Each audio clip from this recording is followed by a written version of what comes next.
शं शनिश्चराय नमः। शनिदेवाचे स्वराशीत वक्री गोचर। कोणत्या राशींनी राहावे सावधान, कोणत्या राशींना होईल त्रास, कोणत्या राशींचे आहे नुकसान, जाणून घेऊया या व्हिडिओमधून। नमस्कार, मी डॉक्टर सुप्रिया सराटे आपल्या सर्वांचे माझ्या यूट्यूब चॅनलमध्ये स्वागत करते।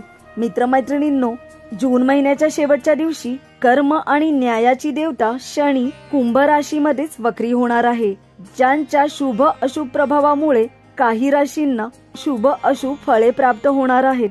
शनिदेवाची एखाद्यावर शुभ दृष्टी असेल तर शनिदेवांच्या कृपेने व्यक्ती जीवनातील प्रत्येक अडथळ्यावर मात करून खूप प्रगती आणि यश मिळवतो।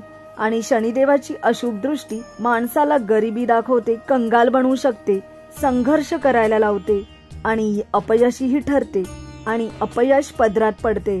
मित्रमैत्रिणींनो, अनेकांना वक्री चाल म्हणजे नेमके काय असा प्रश्न पडला असेल तर जेव्हा एखादा ग्रह आपली चाल वक्री करतो म्हणजे उलट दिशेने प्रवास करतो, ग्रहांच्या या वक्री चालीने अनेक राशींना नुकसान सहन करावे लागतात। मात्र प्रत्येक वेळी अशुभच असेल असेही नाही, काही वेळा काही राशींना या वक्री चालीमुळे अफाट फायदाही होतो। येत्या 29 जून 2024 या दिवशी रात्री 11:40 शनिदेव आपली वक्री चाल चालणार आहेत। शनिदेव कुंभ राशीतून वक्री होणार आहेत आणि तब्बल 4.5 महिने शनिदेव वक्री होणार आहेत। 15 नोव्हेंबर 2024 या दिवशी शनिदेव पुन्हा मार्गी होणार आहेत। मित्रमैत्रिणींनो, शनी ग्रह 139 दिवस वक्री राहणार आहेत। आताच्या घडीला 3 राशींना 7.5 सुरू आहे। मकर राशीचा शेवटचा टप्पा, कुंभ राशीचा दुसरा टप्पा आणि मीन राशीचा 7.5चा पहिला टप्पा सुरू आहे। 2025 मध्ये शनिदेव मीन राशीत प्रवेश करणार आहे। तत्पूर्वी 29 जून 2024 या दिवशी शनी कुंभ राशीत वक्री होणार आहेत आणि 15 नोव्हेंबरला मार्गी होणार आहेत। यामुळे कोणत्या राशींना याचे शुभ अशुभ फलित प्राप्त होणार आहेत हे आपण पाहणार आहोत। मित्रमैत्रिणींनो, सर्वांना माहित असेलच की शनिदेव हे कर्माचे कारक आहेत आणि न्याय देवताही आहेत। ज्यांच्या कुंडलीमध्ये शनिदेव शुभ स्थितीत असतील आणि जे शुभ कर्म करतील त्यांना याचे शुभ फलितच प्राप्त होणार आहेत आणि ज्यांचे कर्म बिघडले असतील, शनिदेव अशुभ स्थितीत असतील, अशांना थोडीशी संघर्षात्मक स्थितीला सामोरे जावे लागेल। काही राशींना याचे संमिश्र फळ मिळणार आहे तर कोणत्या राशींना याचे अशुभ फळ प्राप्त होणार आहे हे आपण पाहणार आहोत। चला तर मग सुरुवात करूया। ओम शं शनिश्चराय नमः। शनिदेव 29 जून 2024 या दिवशी स्वराशीत अर्थात कुंभ राशीत वक्री होणार आहेत। ही स्थिती 15 नोव्हेंबर पर्यंत असणार आहे। या 4.5 महिन्याच्या काळात कोणत्या राशींच्या जीवनामध्ये अशांतता निर्माण होईल, कोणत्या राशींना शनिदेवाचे हे गोचर अशुभ ठरेल किंवा त्यांना सतर्क राहावे लागेल, कोणत्या राशींचे नुकसान होणार आहे, अशा राशींचा आपण या व्हिडिओमध्ये विचार करणार आहोत। चला तर पाहूया कोणती आहे ती राशी ज्यांना शनीचे वक्री गोचर अशुभ ठरेल। ओम शं शनिश्चराय नमः। पहिली राशी मिथुन राशी। मित्रमैत्रिणींनो, शनिदेवाचे हे गोचर आपल्यासाठी अशांतता निर्माण करू शकेल, कारण या काळात आपला आत्मविश्वास कमी राहील। या काळात मान सन्मानात कमतरता दिसून येईल किंवा त्यात काही असे प्रसंग घडतील की आपल्यावर आरोपही येतील, उगाचच लोक त्रास देतील। नोकरदार व्यक्तींना कार्यस्थळी काही अडचणींना तोंड द्यावे लागेल। तुमच्या हातातील काही सुवर्ण संधीही सुटतील। लाभ मिळवण्यासाठी व्यापाऱ्यांना कठोर परिश्रम करावे लागेल, तरच तुम्हाला काही फलप्राप्ती होईल। या काळात मानसिक तणाव वाढेल, त्यामुळे मिथुन राशीच्या लोकांनी या काळात सतर्क राहावे आणि आपल्या कामावर लक्ष केंद्रित करावे। कुणाच्या मध्ये पडू नये, कार्यक्षेत्रात कमी बोलावे आणि व्यवस्थित तपासूनच एखादी जबाबदारी पार पाडणे, त्यामुळे चुकाही कमी होतील। आपण या काळात शनिदेवाची उपासना करावी, शनिदेवाचे दर्शन घ्यावे आणि शनिदेवाचे दान करावे, ज्यामुळे हा काळ आपल्याला इतका त्रासदायक होणार नाही आणि मार्गही मिळेल.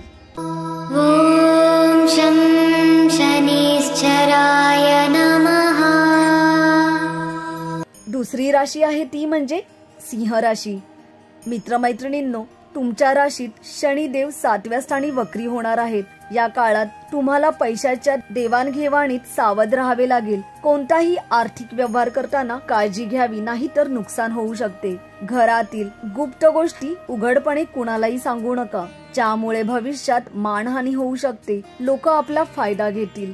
वक्री अवस्थेत सिंहरास असलेल्या व्यापाऱ्यांनी सांभाळून राहिले पाहिजे, अन्यथा व्यापारात अपयशाचा सामना करावा लागेल. या काळात धावपळ जास्त होईल, श्रम जास्त करावे लागेल, त्यामानाने नफा कमी होईल आणि याचा नकारात्मक परिणाम तुमच्या आरोग्यावरही दिसून येईल. पैशाच्या संबंधित तुम्हाला फार विचार करावा लागणार आहे, त्यामुळे कोणतेही आर्थिक व्यवहार करताना विशेष काळजी घेणे आवश्यक आहे. मित्रमैत्रिणींनो, सिंह राशीच्या लोकांना या काळात समजून घ्यावे. कुणालाही कटुतेने बोलू नये, कठोर शब्द बोलू नये, कठोर भाष्य करू नये आणि कुणाच्या मध्ये पडू नये. या काळात शेअर मार्केटमध्ये अजिबात इन्व्हेस्टमेंट करू नका, गुंतवणूक करू नका, नाहीतर आर्थिक नुकसान भोगावे लागेल. या काळात कोणतेही महत्त्वाचे निर्णय घेऊ नका. घेतल्यास त्याचा व्यवस्थित विचार करून मगच पुढे पाऊल टाका. सिंह राशीच्या लोकांनी शनिदेवाचे दर्शन घ्यावे, शनिदेवाचा मंत्र म्हणावा आणि या काळात शनिदेवाचे दान करावे. ॐ शं शनिश्चराय नमः.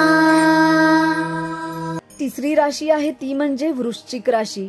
मित्रमैत्रिणींनो, शनी आपल्या राशीला 4थ्या स्थानी वक्री होत आहेत. या काळात खर्च पूर्ण करण्यासाठी तुम्हाला कर्जही घ्यावे लागेल. तुमच्यावर कामाचा दबाव वाढेल. या राशीच्या काही लोकांना नोकरी गमवायची वेळही येऊ शकते. तुम्ही जर नोकरीत बदल करण्याचा विचार करत असाल तर थोडी प्रतीक्षा करा, कारण या काळात तुम्हाला नुकसान भोगावे लागेल. गुंतवणूक करतानाही विचार करा आणि वादविवादांपासून शक्यतो दूर राहा.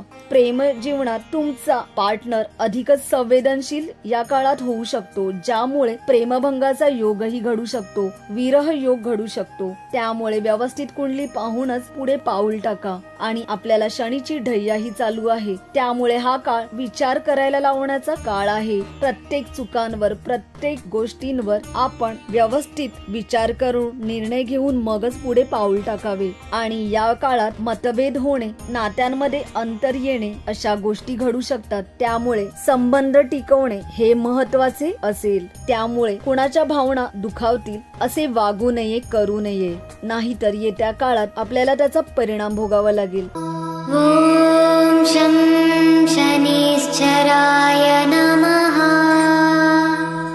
पुढची रास आहे ती म्हणजे कुंभ राशी. मित्रमैत्रिणींनो, कुंभ राशीच्या लोकांना विशेषतः आरोग्याची काळजी घेणे महत्वाचे ठरेल. कायदेशीर बाबतीपासूनही आपण दूर राहा, कारण या काळात कोर्ट कचेरी प्रॉब्लेमही होऊ शकतात. करिअर मध्ये तुम्हाला काही प्रतिकूल परिस्थितींचा सामनाही करावा लागेल. कार्यक्षेत्रात चढ उतार राहील. या काळात व्यापाऱ्यांनी देवाणघेवाणीत सतर्क असले पाहिजे. तुमचे प्रयत्न कमी पडतील आणि प्रतिस्पर्धी तुम्हाला या काळात टक्कर देतील. कौटुंबिक जीवनात चढ उताराची स्थिती राहील आणि मानसिक तणावांचा सामना करावा लागेल. मित्रमैत्रिणींनो, आर्थिक दृष्ट्या शनिदेव आपल्याला नक्कीच मदत करतील. ज्यांचे कर्म योग्य प्रकारे असेल, चांगले असतील, अशा लोकांना नक्कीच त्याचे शुभफलित प्राप्त होईल. पण आरोग्याच्या बाबतीत, कोर्ट कचेरीच्या बाबतीत आपण सतर्क राहावे. शनिदेवाचे गोचर हे आपल्याच राशीतून वक्री होत आहे. हा काळ तुमच्यासाठी विचार करणारा, संथ गतीने काम करणारा असेल. त्यामुळे या काळात तुम्हाला चांगला वेळही मिळेल.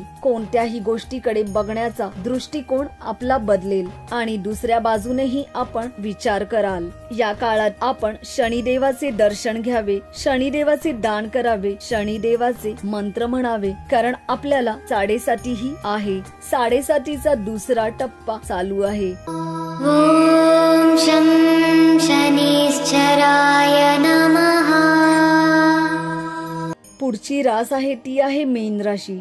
मित्रमैत्रिणींनो, तुमच्या राशीत 12व्या स्थानी शनिदेव वक्री होत आहे. या काळात आपण अनावश्यक खर्च टाळावा व जोडीने अनावश्यक प्रवास करू नये. या काळात आपल्याला अपयशांचा सामना मोठ्या प्रमाणात करावा लागेल. वैयक्तिक आयुष्य तसेच व्यावसायिक जीवन चांगले बनवण्यासाठी तुम्ही करत असलेल्या प्रयत्नात अपयश येईल. यावेळेला अजिबात खचून न जाता पुढे चालत जावे. वैवाहिक जीवनात काही समस्या भोगाव्या लागतील. जोडीदाराशी आपले मतभेद होतील व त्या सोडवण्यात तुम्हाला अपयशही येऊ शकते. वडिलांसोबत काही मुद्द्यांवर वाद होण्याची शक्यताही आहे किंवा सासऱ्यांसोबतही वादविवाद होऊ शकतात, ज्यामुळे वातावरण बिघडू शकते आणि नातेसंबंधात अंतर पडू शकते. आपण आपल्या खाजगी गोष्टी कुणालाही सांगू नका, कारण या काळात लोक फायदा घेऊन आपल्या मानहानीला आपल्याला तोंड द्यावे लागेल. मीन राशीच्या लोकांनी सतर्क राहणे आवश्यक आहे, कारण त्यांनाच सतर्कतेचा इशारा आहे. ॐ शं शनिश्चराय नमः. मित्रमैत्रिणींनो, अशा प्रकारे मिथुन राशी, सिंह राशी, वृश्चिक राशी, कुंभ राशी आणि मीन राशी यांना शनिदेवाचे हे वक्री गोचर सावधानतेचे, नुकसानीचे, अशुभत्व देणारे ठरू शकते. त्यामुळे आपण या काळात शनिदेवाची उपासना करणे, शनिदेवाचे दान करणे, शनिदेवाचे दर्शन घेणे हे अवश्य करावे, ज्यामुळे हा त्रास आपल्याला जास्त प्रमाणात दिसून येणार नाही आणि मार्गही मिळेल. आणि आपल्या कुंडलीमध्ये शनिदेवाची स्थिती चांगली असेल तर नक्कीच कर्मद्वारेही शनिदेव आपल्याला मदत करतील. ॐ शं शनिश्चराय नमः.